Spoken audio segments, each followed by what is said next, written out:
Oh yeah, it's a lot more comfortable laying on this mattress pad than it is rolling around on a creeper. And I can get better access under here. And hopefully we can do it in a way that makes it easy for us to get her done. So hold on to your hats, because here we go. Now, I suppose you'd like to see exactly what it is I'm doing down under here. Oh, this cushion. Oh, so nice.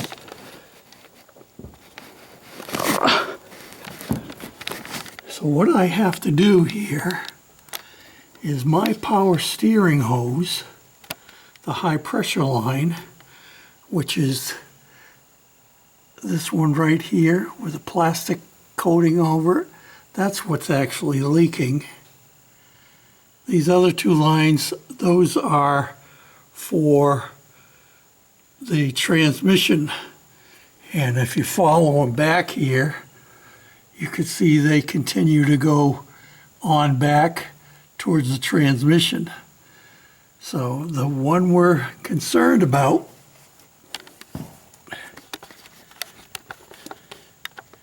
is this one right here.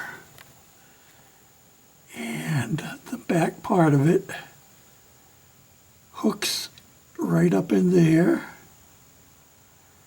It goes right into the back of my power steering pump. And let me swing over here. You can probably see it better from here. Yeah, right there. See the one that looks a little bit rusty there? That's the one that's leaking. And it might even be coming from up in there. We're going to replace that line, and we're going to spray everything down, because so much of the stuff under here is coated with transmission fluid now, and get it all dried off. And we'll replace the line, and then we'll keep an eye on it and make sure we don't have a problem with something else leaking under here. But I'm pretty sure that that's the issue.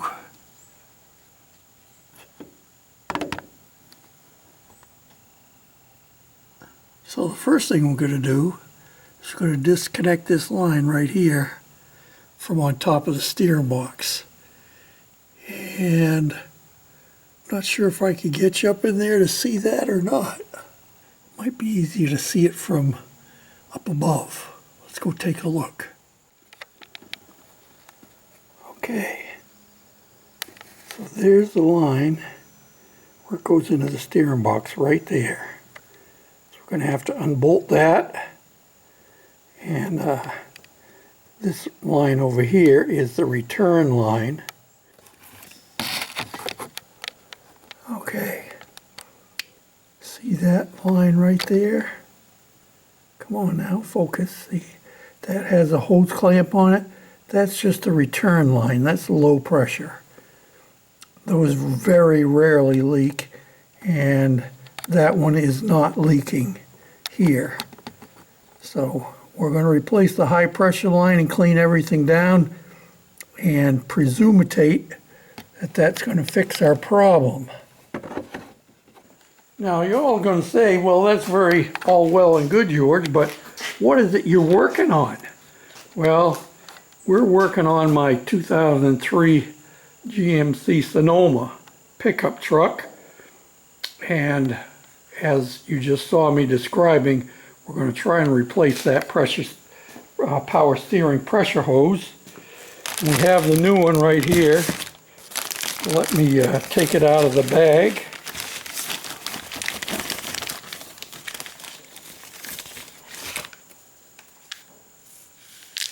And there it is in all its glory. And it bolts on or bolts in on both ends. So we've got to undo those ends, and then we'll put the new one in. Hold on to your hats. Bring you right back. Okay, you can see I have my wrench on up there.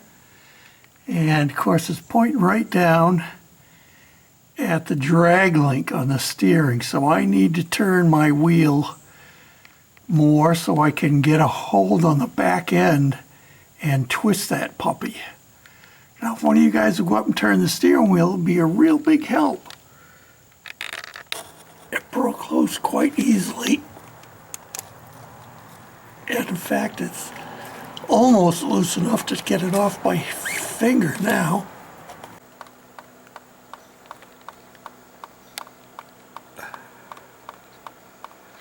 Might be helpful once you get it loose enough that it starts dripping to just let it drip down into your bucket or on the ground, whichever you're doing. I have a bucket here that I'm letting it drain into, so I'm going to let it do that.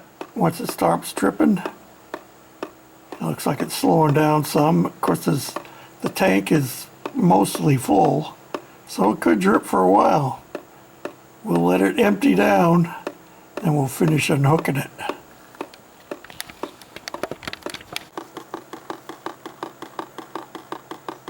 Now I got it pulled away, so now you got a pretty good stream coming down here. And I did back off most of it by hand once I got the initial tension off of it. Now, thankfully for us, the line that we got to take off the steering box is the one that is closest to us down underneath. I'm going to leave you hooked up here, maybe, if I can figure out a way to get you to stay in place. Maybe I can't. I'll get the wrench on it, and I'll come back up and show you how we got it. Sometimes those old rusty wrenches you have come in real handy. Having a hard time getting up in there to that line, so what I did was I cut this one off, cut it out so it's sliding over the tube, and I still have a box. And I needed some angle because I couldn't get on it straight at it with an open end. And if I have to, I'll bend this some more. Let's see how this would work. Okay, you can see my wrench up in there just barely. I can't show you me turning it, but as it turns out, it's not a 3/4. And then I went to 11/16, and it's not 11/16. This is an 18 millimeter on this end. Figures 5/8 on one end and 18 millimeter on the other.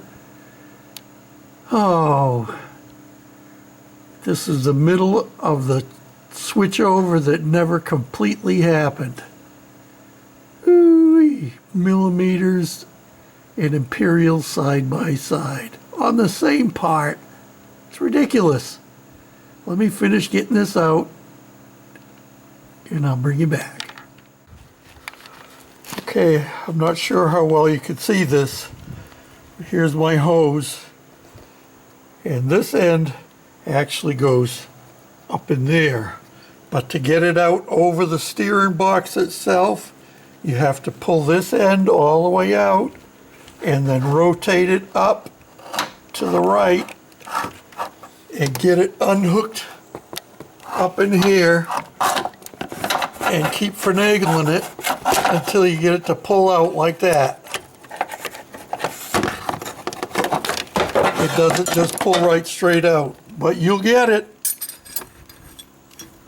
And you'll get water, get more fluid coming out of the hose too. This old man's going to take a break. This is hard work. Hold on to your hats, we'll bring you back.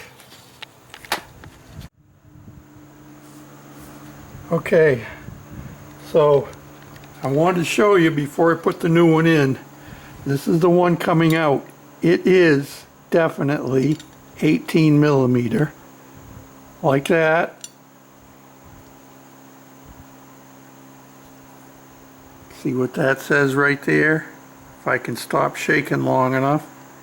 It's 18 millimeter. That's what that end is on the original one. But then let's go to the new one, and this is 3/4, and that's what that is. That's 3/4 right there. Okay, and for the bottom part, the bottom on this one was 5/8, and the bottom on the new one is also 5/8. So we're not having to mess around with metric and otherwise. So just be aware when you take off the old one that one end is 5/8, the other end is 18 millimeter, unless it's been replaced somewhere along the line. All right then, now I gotta get this back up in there. You got to put this end in first, which goes down on the steering box itself, and twist it up in there. In case you're wondering what the part number is for this power steering hose, there it is. It's a Duralast. Got it from AutoZone. Okay. So now it's time to start putting it back together. And here's the deal. We've got our long piece which goes up over the steering box, right up in there. Oh, wait a minute, maybe it wasn't, maybe it was over transmission lines like that. Yep, there we go. Over the top of them.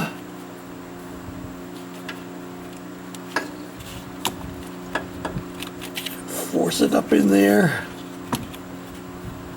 Over the top of the steering box.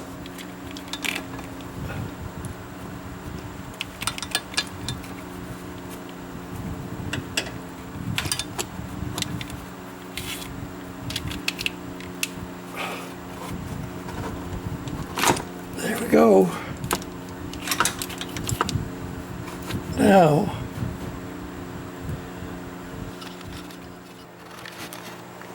I've got to feed it over and put it into the top of the steering box. You'll have to take my word for it. I'll show you when I get it hooked in. Well,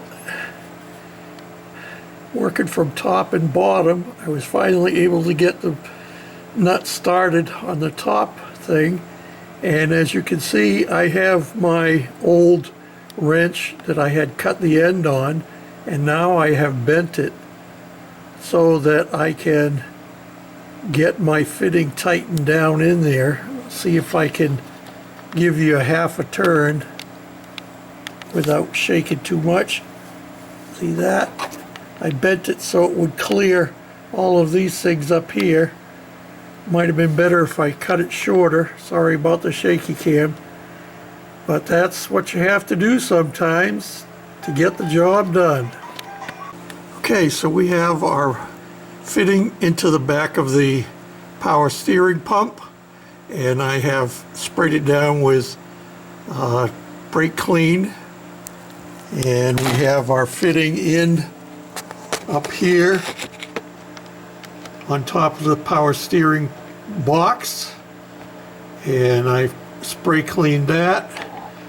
I got to pull my tools and stuff out of the way, and then I'm going to finish cleaning all of this other stuff down under here that's all covered with oil too, so I can make sure that I haven't got any other leaks. I'll take you back up top and we'll... So let's wrap this thing up.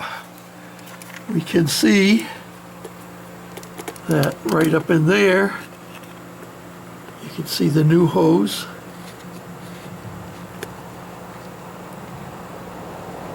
Right there going into the back of the pump, and it's dry. And we come over here and you can see the new hose. Sorry for the shaky cam. New hose going into the power steering box itself, and it's dry. And I've been spraying everything down here, trying to get everything dry, but probably get some other leaks going on. But best way to find out is to drive it.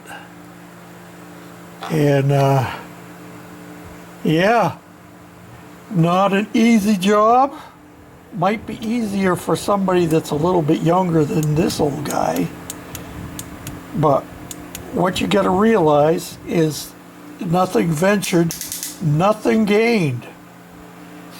And a lot of this you have to do by feel, because as you can tell, just try to get the camera up in a place where you can see the ends of the hoses and lines is pretty tight going. So most of the putting it back together is strictly by feel.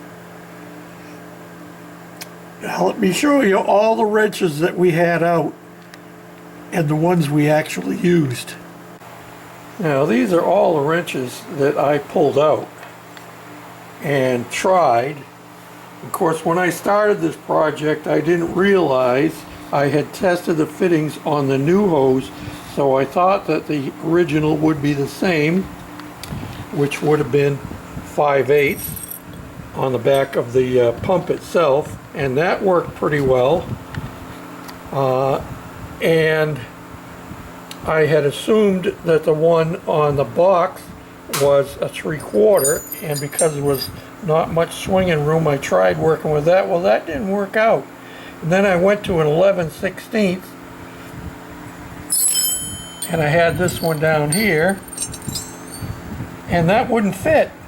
And I thought, well, if 3/4 is too big, 11/16 too small. We ended up with this 18mm. That, and I modified it so I could get the box end on there, and that certainly helped. And then going back together, I tried to get started with this short 3/4, but I ended up finally getting it started by finger, and then we went to this old Barcelo Buffalo wrench, and I cut the end out of that so it would work. Well, I ended up having to heat it and bend it down for more clearance to get some swing. So essentially, what you're going to need, and you may be able to use this one, but essentially what you're going to need is, to get it off, you'll need a 5/8 and an 18mm. Those will get your old one off. To put the new one on, you can still use the 5/8, but I chose to use this one here instead of this because it was thinner and I couldn't get much swing with this tubing wrench. So essentially, going back together, we use this 5/8 and this 3/4. Got it started by finger and then went to town with this, and you saw me with it on there. So those are the wrenches you're going to need. Got one of them, air-powered grease gun. I think I got that at an auction. Works dandy.